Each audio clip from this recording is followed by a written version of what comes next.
विद्यार्थी मित्रांनो आणि पालकांनो, बाळांनो, हे सेशन खूपच महत्त्वाचं होणार आहे. या सेशन मध्ये मी तुम्हाला सांगणार आहे तुम्हाला फ्रीज कसं करायचंय, फ्लोट कसं करायचंय, कोणकोणत्या स्टेप्स तुम्हाला फॉलो करायचे, सगळ्या गोष्टी मी तुम्हाला एक्सप्लेन करणार आहे. पण या आधी मी खूप महत्त्वाचं सेशन घेतलंय बाळांनो. याच्या आधीचं सेशन नक्कीच बघा. त्याच्यामध्ये मी तुम्हाला freeze, float, auto freeze detail मध्ये समजवलेलं आहे. ठीक आहे, तुमचं सीट ऍक्सेप्टन्स, जर तुम्हाला लिस्ट चेंज करायची आहे, सगळ्या गोष्टी आपण समजवलेल्या आहेत. प्लीज या आधीचं सेशन बघा, त्यानंतर हे सेशन बघायला या.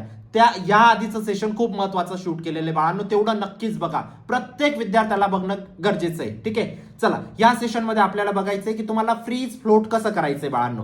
आज जे तुम्हाला कॉलेज लागेल ते तुम्हाला अशा पद्धतीने दिसेल. ठीक आहे, की जेव्हा तुम्ही लॉग इन करणार, ठीक आहे, लॉग इन केल्यानंतर तुम्हाला आतापर्यंत असंच दिसत असेल, your application form is verified and confirm by SC, एवढंच दिसत असेल. पण जेव्हा तुम्हाला आता कॉलेज लागेल तुमच्या समोर असं ओपन होऊन जाईल बाळांनो की तुम्हाला हे कॉलेज अलॉट झालेले, हा कोर्स अलॉट झालेला आहे, ही म्हणजे हे कॉलेज, ही ब्रांच अलॉट झालेली आहे. ठीक आहे, तर तुम्हाला ही तुमची कॅटेगरी वगैरे सगळ्या गोष्टी इथं दिसतील.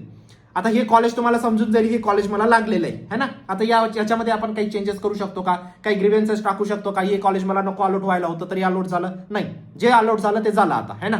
आता पण आपल्याकडे नंतरची स्टेप आहे की याला फ्रीज करायचंय का फ्लोट करायचंय. जर एकच नंबरचं कॉलेज तुम्हाला अलॉट झालं असेल तुमच्या लिस्टमधलं, ते तर ऑटो फ्रीज होऊन गेलं असेल. ठीक आहे, त्याचा तर काही विषयच नाहीये. ठीक आहे, पण जर तुम्हाला जे कॉलेज भेटले एक नंबरचं जर नसेल ते कॉलेजेस, 2 नंबर पासून जर कोणतं कॉलेज अलॉट झालं असेल बाळांनो, मग ते तुम्हाला फ्रीज करायचे का फ्लोट करायचे ते या सेशन मध्ये आपल्याला बघायचंय. आता हे असं अशा पद्धतीने तुम्हाला तुमचं अलॉटेड कॉलेज तुम्हाला दिसेल. नेक्स्ट गोष्ट, तुम्हाला 4 स्टेप करायच्या आहेत बाळांनो. 4 स्टेप खूप महत्वाच्या आहेत. पहिली गोष्ट, तुम्हाला सेल्फ व्हेरीफाय करायचे की सगळे तुमचे डॉक्युमेंट्स वगैरे सगळ्या गोष्टी बरोबर आहेत की नाही आहेत. ठीक आहे, त्यानंतर तुम्हाला फ्रीज किंवा फ्लोट करायचे. जर तुम्हाला जे कॉलेज भेटले ते हवंय, कन्फर्म करायचंय, तुम्हाला पुढे राऊंड्स नाही खेळायचंय, तर तुम्ही फ्रीज करू शकतात. जर असं आहे की सर जे कॉलेज लागलंय ते मला रिझर्व करून ठेवायचंय आणि मला नेक्स्ट राऊंडला जायचंय, तुम्ही नेक्स्ट राऊंड साठी बेटरमेंट करू शकतात. पण एक गोष्ट लक्षात ठेवा, नेक्स्ट राऊंडला जर त्याच्यापेक्षा चांगलं कॉलेज भेटलं तर करंट राऊंडचं कॉलेज कॅन्सल होऊन जाईल, है ना. या गोष्टीची नोंद घ्यायची. तिसरी स्टेप काय, 1000 रुपये आपल्याला भरायचे आहेत. फ्रीज फ्लोट प्रत्येक सिच्युएशन मध्ये 1000 रुपये भरायचे आहेत. त्यानंतर आपल्याला लेटर डाउनलोड करायचे, सीट ऍक्सेप्टन्स लेटर्स आपल्याला डाउनलोड करायचे. या 4 स्टेप आहेत. 4 स्टेपला आपल्याला कसं करायचं ते बघूया. पहिली स्टेप, जसं तुम्ही इनकम्प्लीट वरती क्लिक करणार बाळांनो, तुम्हाला सगळ्या तुमच्या डिटेल दिसतील. काही या डिटेलमध्ये तुम्हाला प्रॉब्लेम असेल तर ग्रीव्हन्सेस रेज करा. ठीक आहे, सगळ्या डिटेल चेक केल्यानंतर तुम्हाला प्रोसीड टू सीट ऍक्सेप्टन्स वरती क्लिक करायचंय. त्यानंतर तुम्हाला जेंडर तुमचं मेल आहे का, करेक्ट आहे का, इनकरेक्ट सिलेक्ट करा. इनकरेक्ट असेल इनकरेक्ट सिलेक्ट करा. त्यानंतर तुमचा कॅन्डिडेटचा टाईप बी आहे का, ए आहे का, जो पण तुमचा कॅन्डिडेटचा टाईप असेल तो करेक्ट असेल तर करेक्ट वरती टिक करा, रॉंग असेल तर रॉंग वरती टिक करा. अशा पद्धतीने सगळ्या तुमच्या डिटेल तुम्हाला चेक करायच्यात, करेक्ट आहेत का रॉंग आहेत. ठीक आहे, करेक्ट असतील करेक्ट वरती टिक करा, रॉंग असतील रॉंग वरती टिक करा. त्यानंतर 10वीचे मार्क तुमचे करेक्ट आहेत का, एवढे करेक्ट असेल करेक्ट वरती क्लिक करा. इनकरेक्ट असतील तर तुम्हाला इथं तुमचे करेक्ट मार्क्स पण टाकायचे. 12वीचे मार्क करेक्ट आहेत का इनकरेक्ट आहेत, करेक्ट असतील तर करेक्ट वरती टिक करा, इनकरेक्ट असतील तर तुम्हाला इनकरेक्ट वरती मार्क करायचे.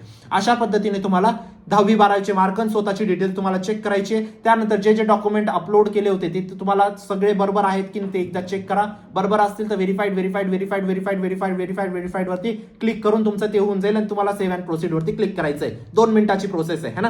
त्यानंतर बेटरमेंट करायचंय का फ्रीज करायचंय. बेटरमेंट म्हणजेच काय बाळांनो, नॉट फ्रीज किंवा फ्लोट म्हणू आपण याला. फ्लोट म्हणू शकतात किंवा बेटरमेंट म्हणू शकतात किंवा नॉट फ्रीज म्हणू शकतात. ठीक आहे, किंवा तुम्हाला फ्रीज करायचंय, जे कॉलेज भेटलंय ते पाहिजे, आता मला पुढे राऊंड्स नाही खेळायचे. दोघांपैकी एक चूज करायचंय. जनरली आपण बेटरमेंट चूज करतो कारण आपल्याला अपेक्षा असते की नेक्स्ट राऊंडला थोडंसं चांगलं कॉलेज भेटून जाईल. चला, बेटरमेंट जसं तुम्ही बेटरमेंट वरती क्लिक करणार किंवा फ्रीज वरती क्लिक करणार, तुम्हाला इथं ओटीपी सेंड केला जाईल. ओटीपी तुम्हाला टाकायचा आहे, व्हेरीफाय ओटीपी करायचं आहे. ठीक आहे, त्यानंतर तिसरी स्टेप काय बाळांनो, तुम्हाला आता तुम्ही बेटरमेंट सिलेक्ट केलेले. बेटरमेंट सिलेक्ट केल्यानंतर तुम्हाला 1000 रुपये पे करायचे. इथं तुम्हाला ऑनलाईन मोडने ते पे करायचे.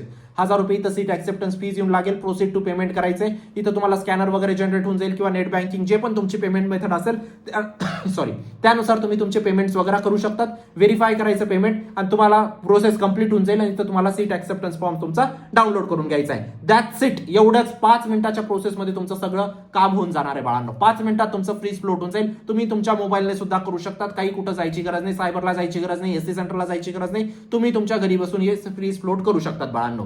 एवढीच प्रोसेस आहे.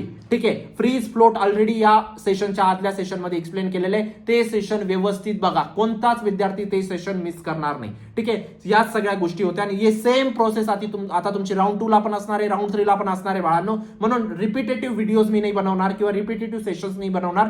मी वेगळ्या टॉपिक्सवरती तुम्हाला सेशन देणार आहे, जसं स्कॉलरशिप वगैरे झालं, फीज वगैरे झालं, त्याच्यावरती मी तुम्हाला सेशन देणार आहे बाळांनो. पण आता ही प्रोसेस प्रत्येक राऊंडला सेमच असणार आहे, याच्यावरती परत सेशन काढणं गरजेचं नाहीये. ठीक आहे, याच्या आधीचं सेशन नक्कीच बघा, खूप महत्वाचं आहे बाळांनो. भेटूया आपण नंतरच्या सेशनमध्ये. तोपर्यंत बाय, टेक केअर, थँक्यू.